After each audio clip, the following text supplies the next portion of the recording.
함께 읽은 말씀으로 역사를 바꾸는 기도라는 제목으로 하나님의 말씀 나누겠습니다.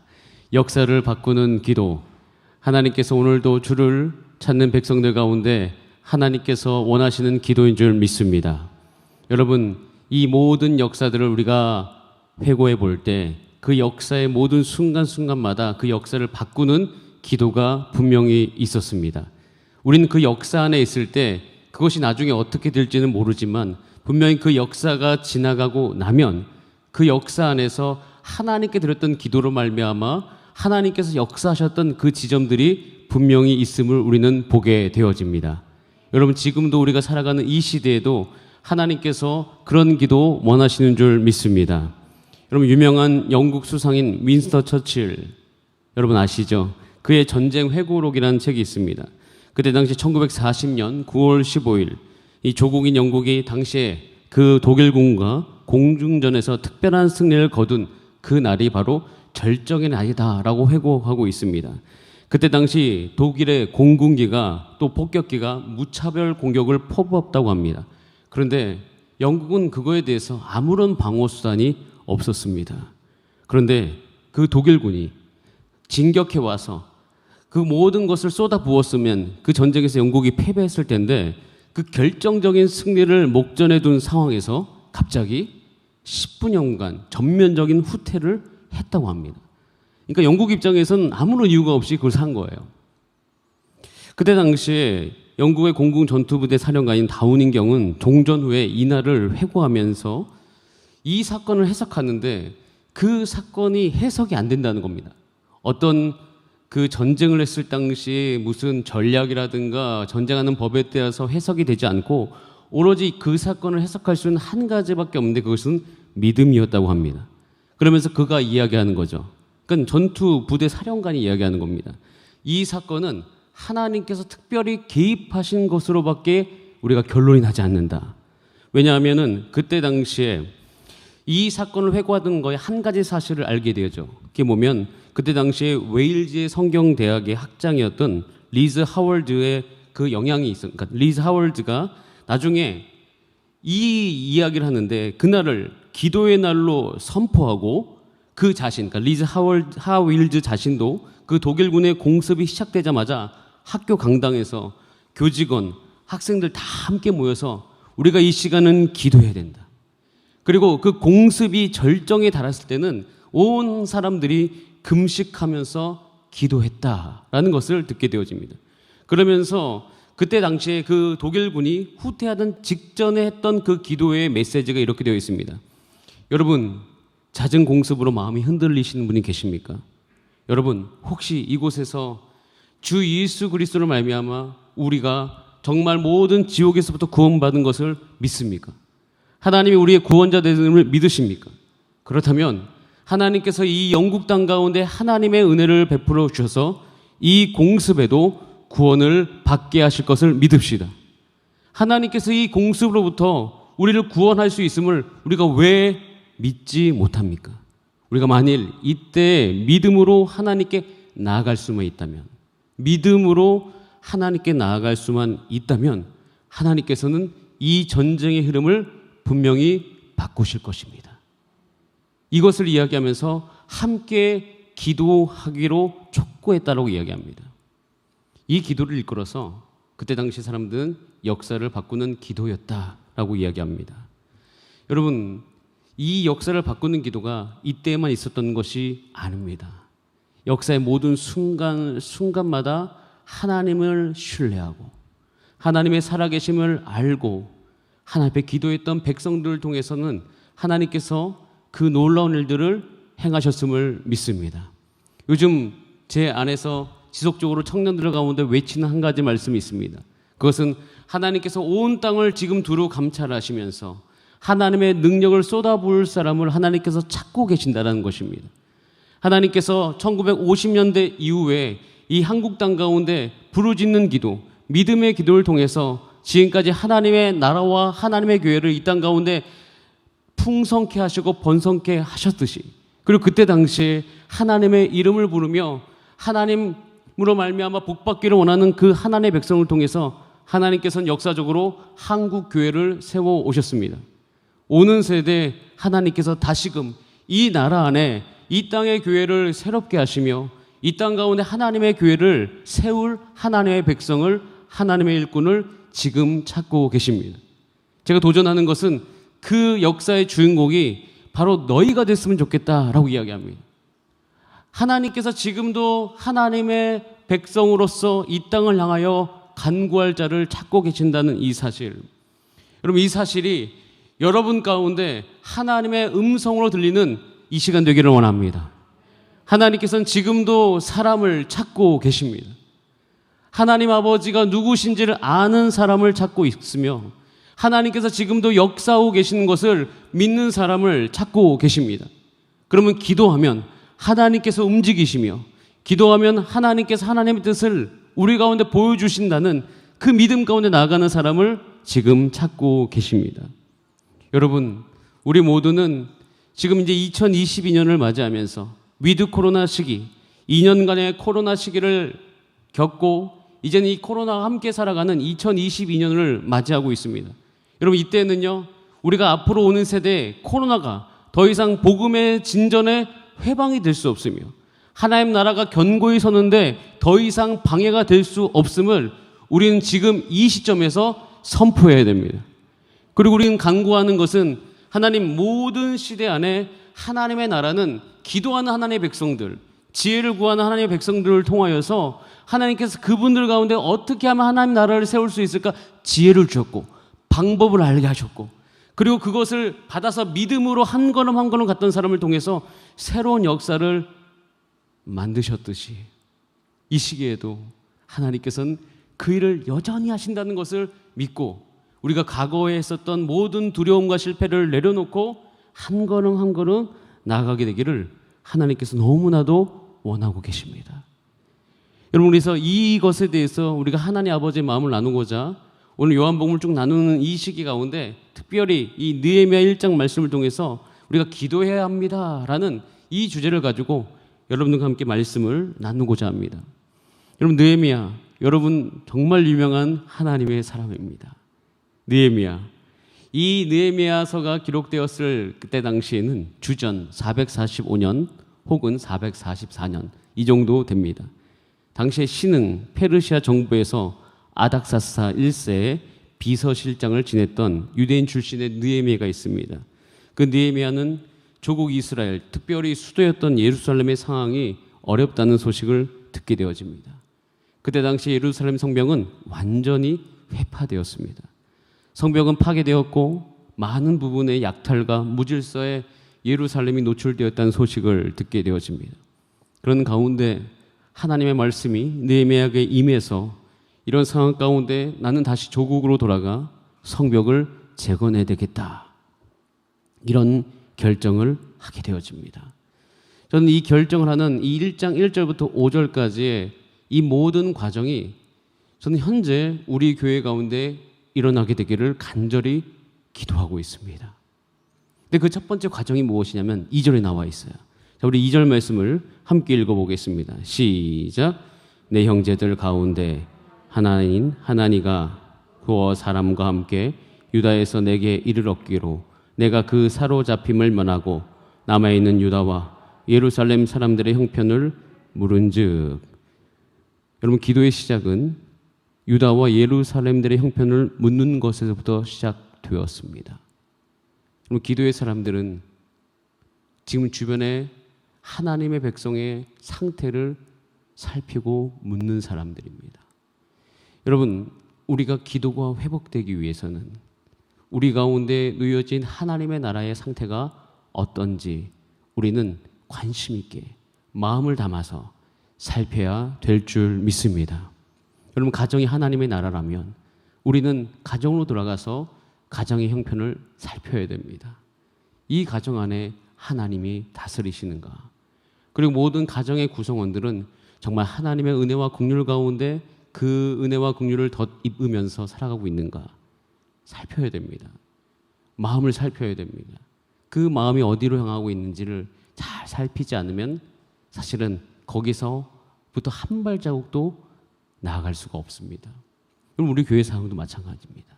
우리 교회 상황도 여러분들이 눈을 열어서 지금 살펴야 될 때입니다. 우리가 다음 세대를 위해서 기도하고 있지 않습니까? 그럼 다음 세대를 살펴야 됩니다. 각 부서에 가서 다음 세대들은 예배를 정말 잘 드리고 있는가? 그들이 왜 예배에 나오지 않는가? 그들의 마음은 어디로 가고 있는가? 청년들을 살펴야 됩니다. 저도 살피기 위해서 지금 신방을 부지런히 하고 있죠. 그들의 마음의 상태가 어떤지 묻고 살펴야 되는 것이에요. 각 기관장들의 마음은 어떠한지, 특별히 셀 리더들의 마음은 어떠한지, 교사들의 마음은 어떠한지, 또 우리 모든 중직자들의 마음은 어떠한지, 교육자들의 마음은 어떠한지 우린 지금 살펴야 될 때입니다. 그리고 곳곳에서 어떠한 상황 가운데 살아가고 있는지를 우리는 관심 있게 봐야 되는 거예요. 여러분, 우리가 묻는 것부터 시작된다. 상황을 살핀다. 이것은 우리가 기도하는 사람으로서 모든 것의 시작점인 것이에요. 여러분, 지금 느헤미야는 이것을 묻기 시작했습니다. 역사를 바꾸려는 기도를 하기 위해서는 현실에 눈과 귀를 닫으면 안 됩니다. 현실을 향하여서 눈과 귀를 열고 있어야 돼요. 그리고 그것을 받아들여야 됩니다. 그 현실을 받아들이는 거예요. 때로는 그 현실이 부정적일 수 있습니다. 지금 느헤미야가 들은 소식은 굉장히 부정적인 거예요.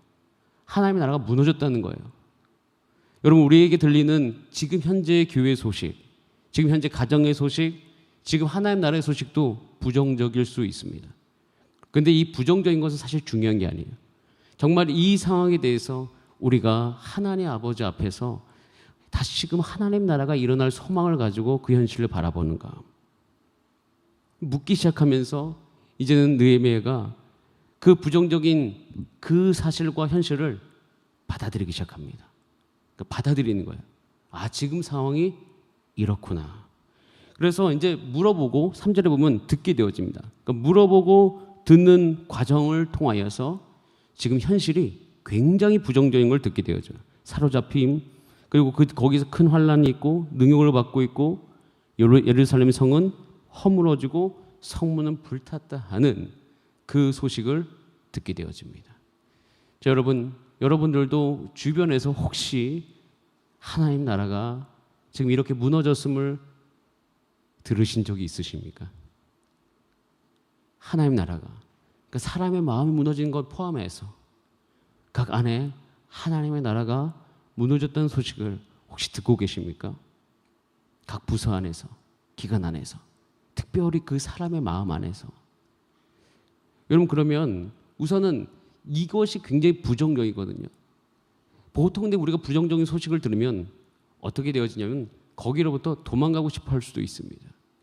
왜냐하면 우리는 보편적으로 다 그렇습니다. 문제를 지적하는 것은 굉장히 쉬운 일이나 그 문제의 한복판에 들어가서 그 문제를 해결하는 것은 완전히 다른 이야기입니다. 우리는 문제는 다 아는데 중요한 것은 그 해결책을 모르는 경우가 더 많이 있는 경우가 아주 우리 가운데 그러니까 잦은 일입니다. 그런 경우가 너무 많죠. 자, 그러면 우리가 여기서 느헤미야는 그럼 지금 묻고 이 부정적인 소식을 들었을 때 어떻게 이 모든 과정 속에서 이게 시작인데 하나님 앞에 기도하는 사람이 될 수 있었을까? 느헤미야와 지금 우리가 놓여진 상태는 굉장히 똑같은데 어떤 차이가 있었을까? 이렇게 우리가 질문해 보면서 이 본문을 계속 읽기 시작하면 한 가지 우리의 상태를 진단할 수 있는 말씀이 이 본문 안에 있는 것을 발견하게 되어집니다. 굉장히 단순한 말씀인데 사실 이것이 우리를 정확하게 기도하지 않는 이유를 진단하는 것이에요. 그게 5절입니다. 자, 우리 5절 말씀을 같이 한번 읽어보겠습니다. 5절입니다. 시작.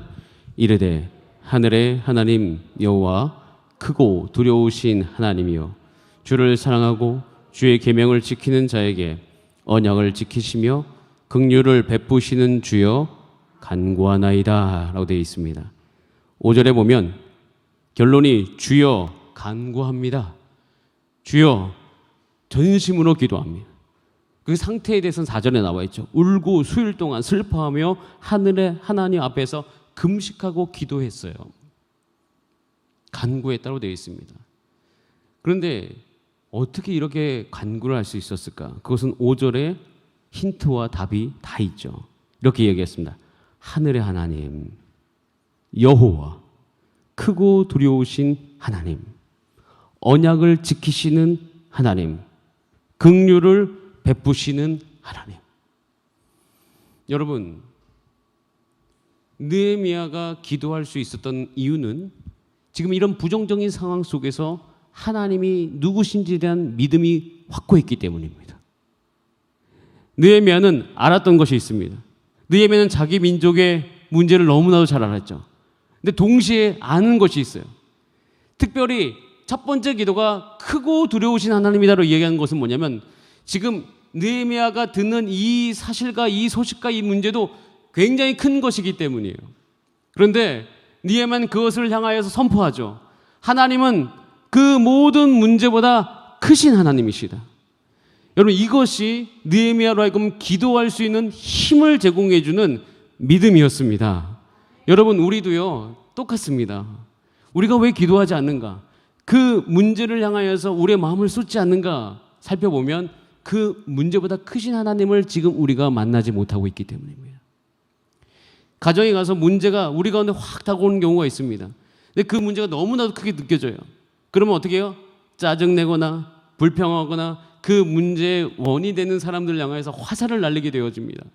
근데 그 순간 그 문제보다 모든 것을 다스리신 하나님이 크심을 알고 우리가 거기에 그 믿음을 발휘할 수만 있다면 오히려 우리는 거기서 우리가 간구해야 될 대상이 하나님이신 줄 알게 될 것이에요. 여러분, 우리 가운데 놓여진 많은 문제들이 있습니다. 특별히 저도 어떻게 하면 우리가 문제를 지적하지 않고 문제의 한복판에서 그 문제를 해결할 수 있는 사람으로서 살아갈 수 있을까? 사실 우리에게 능력이 없잖아요. 우리에게는 아무런 힘도 없잖아요. 그렇기 때문에 우리는 할 수 있는 것이 그거밖에 없다고 생각되어지지만 우리가 할 수 있는 것이 있습니다. 그 문제의 한복판에서 하나님이 이 문제보다 크심을 믿는 사람으로 그곳에 있는 것입니다. 여러분, 우리는 이것이 우리 가운데 필요합니다.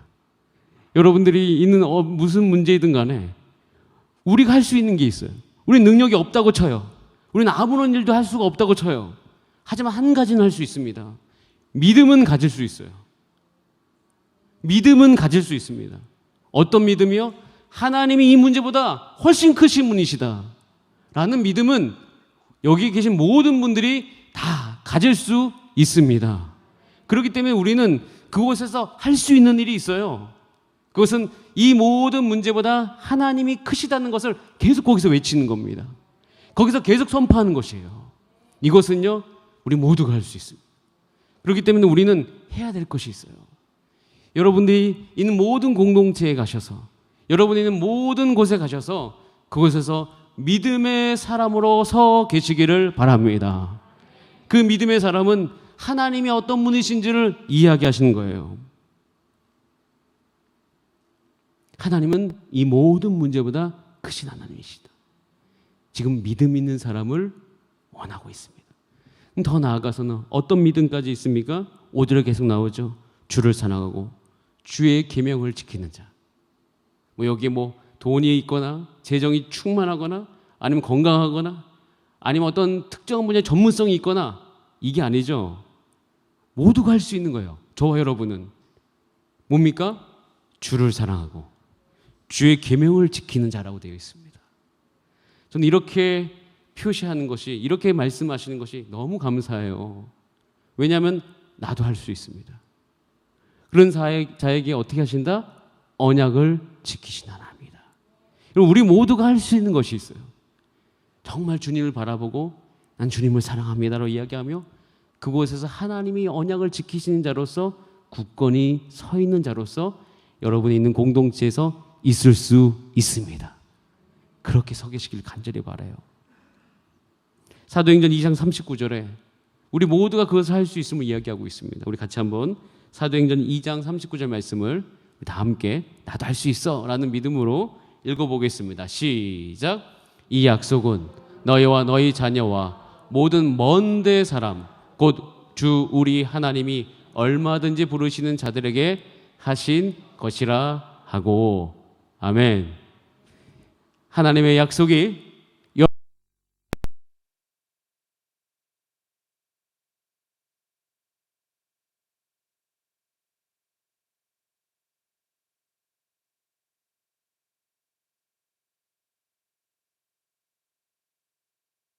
우리는 어떤 사람으로 있을 수 있는가? 그것은 하나님은 참 긍휼이 많으신 분이시다는 사실이에요. 인생을 살아가면서 가장 좋은 것은 하나님이 저를 불쌍히 여기시는 겁니다. 하나님이 불쌍히 여기시는 자에게는 하나님께서 은혜를 베푸십니다. 여러분 지나가다가 돈을 주고 싶은 사람이 누구십니까? 돈 많은 사람? 아니죠. 내 마음이 가는 사람. 내 마음이 그를 긍휼히 여길 때 그를 향하여 선한 것이 나아가게 됩니다. 마찬가지입니다. 지금 느헤미야가 기도하고 있는 것은 하나님 긍휼이 풍성하신 분이시다. 우리를 불쌍히 여기셔서 우리의 이 힘든 상황을 하나님께서 마음에 두고 계신다. 그리고 긍휼히 여기시기 때문에 우리를 찾아오실 것이다. 여러분 하나님 앞에서는 무장해제하시길 바랍니다. 내가 다 쥐고 하나님 난 다 할 수 있어요? 이렇게 여러분의 태도가 되지 않기를 간절히 바랍니다. 하나님 앞에서는 무릎을 꿇는 거예요. 하나님 앞에서는 물어보는 거예요. 하나님 앞에서는 나는 아무것도 할 수 없는 존재라는 것을 인정하는 거예요.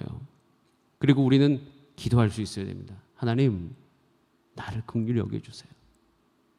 여러분, 하나님께 긍휼히 여김을 있는 사람이 사람들 앞에서 당당합니다. 하나님께 불쌍히 여김을 받는 것이 우리 삶 가운데 정서적으로 깊숙이 뿌리 박힌 사람은 사람들을 두려워하지 않습니다. 사람들의 시선에 아랑곳하지도 않아요. 왜냐하면 오히려 하나님께서 나를 불쌍히 여기시고 하나님의 자비가 내 안에 있기 때문에 오히려 사람들 앞에서는 더욱더 당당할 수 있습니다. 느헤미야는 선택하는 것이 있어요. 나는 하나님께 긍휼히 입은 사람으로 살아갈 것이다. 여러분, 이거 너무나도 좋은 것 아닙니까? 왜냐하면 저와 여러분이 다 할 수 있는 겁니다. 우리는 이 저녁에 주 앞에 우리가 무릎을 꿇을 수는 없지만 마음의 무릎을 꿇고 주 앞에 기도합니다. 하나님 나를 긍휼히 여겨주시옵소서. 우리의 가정을 불쌍히 여겨주시옵소서. 우리의 모든 섬기는 기관과 셀, 우리의 모든 교회 학교 각 부서를 주여 긍휼히 여겨주시옵소서. 근데 그 긍휼히 여기는 그 하나님의 붙은 하나의 수식어가 있어요. 그게 뭐냐면 끝이 없는 넉넉함이야 되어 있어요. 하나님은 넉넉하신 분이시다. 긍휼에 풍성하시다는 거 안에는 하나님이 넉넉하시다는 거예요. 여러분 느헤미야가 역사를 바꾸는 기도를 할 수 있었던 이유는 이 하나님에 대한 믿음 때문이었습니다. 여러분 그래서 우리는 이 시기에 하나님을 향한 믿음이 회복되기를 간절히 원합니다. 주변을 분석하는 것이 아니에요. 주변의 상황을 바라보는 것이 아니에요. 오직 하나님이 누구신지를 계속 이야기해야 되는 것입니다. 그럴 때 우리는 지금 상황에서 헤어나올 수 있는 방향이 보이게 되어지는 것이에요. 여러분 여기서 제가 요즘 찬양을 많이 하는 것 중에 하나가 정말 하나님이 세운 나라는 멸하지 않는다는 거예요. 사단은 우리 하나님의 나라를 멸하려고 하지만 하나님의 나라는 영영이 서겠다는 찬송을 제가 너무 많이 부릅니다. 왠지 아세요? 정말 역사를 공부해 보고요. 특별히 제가 이 교회사를 공부하면 공부할수록 분명한 한 가지 사실이 뚜렷하게 보입니다. 그것은 따라하겠습니다. 하나님의 나라는 망하지 않는다. 여러분 하나님 나라는 망하지 않습니다. 우리가 성경을 읽어보더라도 하나님의 나라는 망하지 않아요. 때로는 거기에 문제가 있을 수 있어요. 때로는 그것이 쇠퇴할 수는 있어요. 때로는 자신의 문제 때문에 무너질 수는 있지만 망하지는 않습니다. 그렇기 때문에 그 예레미야가 그 마음을 다해서 했던 기도가 있어요. 그 예레미야 시대는 정말 처절한 시대 아니었습니까? 그 하나님의 나라였다고 얘기하는 이스라엘 무너지는 것 눈으로 봤던 사람인데 그 마음이 무너지죠. 그런데 그 무너짐 가운데도 이 믿음이 있으니 어떻게 기도합니까? 예레미야가 3장 22절 23절 이렇게 기도하죠. 이 기도가 우리 가운데 필요한 거예요. 우리 같이 한번 읽어보겠습니다. 시작. 여호와의 인자와 긍휼이 무궁하심으로 우리가 진멸되지 아니함이니이다. 이것이 아침마다 새로우니 주의 성실하심이 크시도소이다. 여러분 우리가 기도할 수 있는 이유가 여기 있습니다. 하나님은 우리를 향한 긍휼을 오늘도 쉬지 않고 있습니다. 다만 우리가 믿음이 없을 뿐이에요. 여러분, 우리가 이렇게 믿음 가운데 나아가게 되기를 간절히 소망합니다. 그런데 이 믿음 가운데 나가도 우리 가운데 장애물이 있다는 사실은 우리가 부정할 수가 없습니다. 느헤미야도 믿음 가운데 나갔지만 무서운 장애물이 그의 모든 과정 안에 있습니다. 그리고 그 장애물은 우리의 마음을 완전히 뒤흔들어 놓습니다. 그래서 원래 역사를 바꾸는 기도를 끝까지 하기가 힘들어요. 끝까지 하기가 너무나도 힘듭니다. 왜냐하면 우리의 마음이 정말 계속 흔들리기 때문이에요. 하나님 허락하신 일에도 장애물이 있다 다 알매도 불구하고 마음이 무너지는 것은 우리가 어찌할 수 없는 지경에 이를 때가 때때로 있습니다. 그럼 느헤미야도 엄청난 행정력을 가진 사람입니다. 아주 철저한 사람입니다. 그렇기 때문에 이 느헤미야는 기도도 했지만 기도도 하면서 이 왕에게 결국엔 조서를 받고 왕에게 허락을 받고 그 다음에 무엇까지 하냐면 어떻게 하면 예루살렘 성에 무사히 도착할 수 있을까를 다 미리 예측을 해요. 그런 다음에 통행증도 요청을 합니다. 그리고 어떻게 거기에 성벽을 재건할지의 모든 계획을 아주 철저하게 세웁니다. 그런데도 느헤미야는 그 일을 진행함에 있어서 그 느헤미야의 마음을 무너뜨릴 만한 장애물을 계속 만납니다. 여러분, 여기서 우리가 어떻게 이것을 이겨나갈 수 있습니까? 자, 우리가 들었죠. 상황을 들었고 이제 하나님 누구신지 알았어요. 근데 여기서만 딱 그치면 우리 가운데 장애물이 오고 우리의 마음이 확 흔들려 버리면 우리는 그 기도를 끝까지 못해요. 그런데 느헤미야가 끝까지 할 수 있었던 하나의 비결이 있습니다. 그것이 느헤미야 2장 20절에 나오는데 잠깐만 보겠습니다. 느헤미야 2장 20절입니다. 시작. 내가 그들에게 대답하여 이르되 하늘의 하나님이 우리를 형통하게 하시리니 그의 종들인 우리가 일어나 건축하려니와 오직 너희에게는 예루살렘에서 아무 기업도 없고 권리도 없고 기억되는 바도 없다 하였느니라. 잠깐 말씀을 멈춰주세요. 중간에 이렇게 되어 있습니다. 한번 따라할까요? 그의 종들인 우리가 일어나 건축하려니와, 우리라고 이야기하는 우리의 정체성을 정의를 내립니다. 지금 현재 나의 정체성이 무엇인가? 그것이 그의 종들인 우리라고 되어 있어요. 제가 이 말씀을 묵상하면서 느헤미야가 어떻게 끝까지 할 수 있었나 살펴보니까 느헤미야는 이것을 남의 일로 여기지 않았다는 것입니다. 느헤미야는 자기 일로 여겼어요. 제가 교회 사역을 하면 할수록 정말 하나님께서도 사랑하신 자가 누구인지를 발견하는데 뭐 여러 가지 특징이 있겠습니다. 근데 그 중에 정말 중요한 특징 중에 하나는 남일처럼 하지 않는 사람들입니다. 남의 일처럼 하는 사람들이 있어요. 근데 이것은 사실은 단순히 하나님 나라뿐만 아니라 회사에서도 마찬가지예요. 남님 일처럼 일하는 사람과 그러지 않는 사람은 아주 엄청난 차이가 있습니다. 그런데 특별히 또 하나님의 나라는 왜 이것이 너무나도 중요하냐면 하나님의 나라는 사실 이 세상의 경제적 구조 안에서 돌아가지 않기 때문입니다. 그러니까 동기부여 자체가 하나님 아버지의 마음이 우리 가운데 있지 않으면 우리는 일을 지속적으로 끝까지 못합니다. 보상이라는 것이 없기 때문에. 그러니까 이 세상의 경제 구조 안에서 오는 보상이라는 것이 없는 구조이기 때문에 사실 그것이 있어서도 안 되겠죠. 그렇기 때문에 결국 우리를 끝까지 인도하는 것은 우리 마음 한켠에 이것이 나의 일이다라는 확신이 있어야 됩니다. 이것이 나의 사명이다라는 그 흔들리지 않는 것이 있어야지 끝까지 갈 수 있는 것이에요. 여러분, 오늘 우리 저녁에 말씀의 적용점은 여기에 있습니다. 하나님, 내가 하나님의 상황, 여기 우리 금요 찬양 예배 오시는 분들이라면 교회를 정말로 사랑하시고 교회를 위해 기도하시는 분이라고 저는 믿습니다. 이미 여러 가지 상황 가운데 교회의 소식과 상황을 들으셨고 또 그 안에서 함께 기도하는 또 중보하시는 분들이 전 계시다라고 믿습니다. 하나님이 누구신지 믿음 가운데 살아가십니다. 자, 더 나가서 이제는 여러분 이 모든 하나님 나라의 일을 남의 일로 여기지 아니하고 나의 일로 여길 수 있는 사람, 하나님께서 내게 주신 일로 여기고, 그래서 주님, 내가 이것을 내 일이오니, 하나님이 내게 맡기신 일이오니 주여, 내가 여기서 멈출 수가 없습니다. 그럼 느헤미야는요, 그래서 갈 수 있었던 것입니다. 보면 정말 누가 시키지도 않는 일인데 하나님께서 나에게 시키신 일이라고 확신을 가지고 한 걸음 한 걸음 가고 있어요. 그래서 여러분, 기도를 끝까지 완수하는 사람의 특징은 그것을 사명으로 여기는 자와 그렇지 않은 자의 차이가 열매적으로 분명하게 나타날 때가 많습니다. 그래서 우리가 오늘 이것은 우리의 힘으로 할 수가 없죠.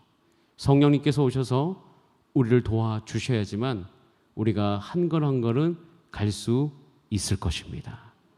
그래서 이 저녁에 하나님, 이것을 나의 일로 여길 수 있는 은혜를 부어 주시옵소서.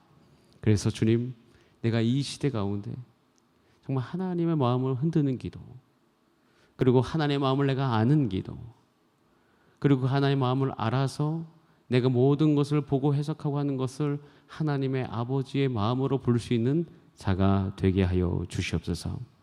하나님, 2022년 우리 개인이 잘됨은 우리 교회의 잘됨, 이 나라의 잘됨과 분명히 연결되어 있음을 믿습니다. 그래서 우리는요, 이제 곧 100일 기도회가 시작되어집니다. 12월 1일부터 3월 27일, 그때까지 우리는 기도할 것입니다.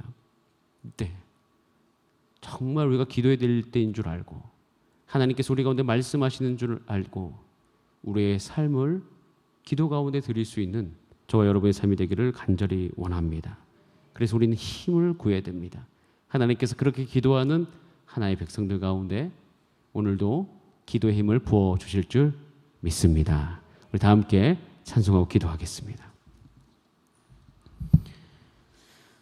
우리 다 함께 이 시간 찬송하시면서 하나님이 누구신지 고백하겠습니다. 하나님이 전능하신 분이시고 나의 간구를 들으시는 분이시고 모든 불가능 속에서도 역사를 이루시는 분이신 것을 우리가 지금 믿음으로 고백합니다. 우리 그렇게 믿음으로 고백하면서 우리 주님 앞으로 한 걸음씩 나아가겠습니다. 전능하신 나의 주 하나님은, 전능하신 나의 주 하나님은 능치 못하실 일 전혀 없네.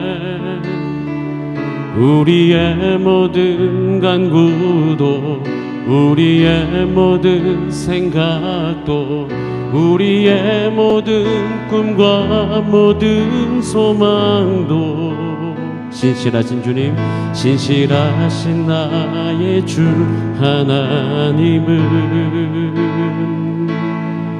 우리의 모든 괴로움 바꿀 수 있네. 불가능한 일 행하시고 죽은 자를 일으키시니 그를 이길 자 아무도 없네.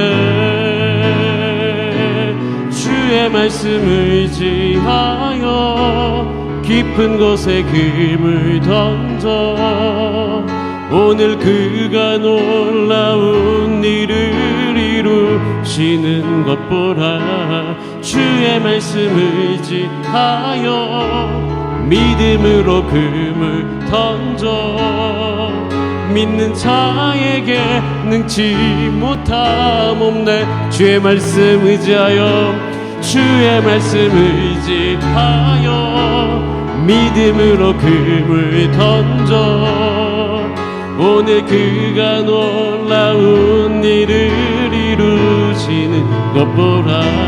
주의 말씀 의지하여 믿음으로 금을 던져 믿는 자에게 능치 못함 없네. 자, 우리 다 함께 기도하실 때 하나님의 마음으로 우리 가운데 기도할 수 있도록 부어주시옵소서. 주의 성령으로 나를 온전히 장악하여 주시옵소서. 하나님, 교회 가운데 주의 영을 부으사 이 시대 가운데 하나님 아버지의 마음을 알며 기도할 수 있도록 긍휼을 베풀어 주시옵소서. 우리 다 함께 이 시간 오늘 말씀을 적용하면서 주여 한번 부르신 다음에 합심으로 기도하시겠습니다. 주여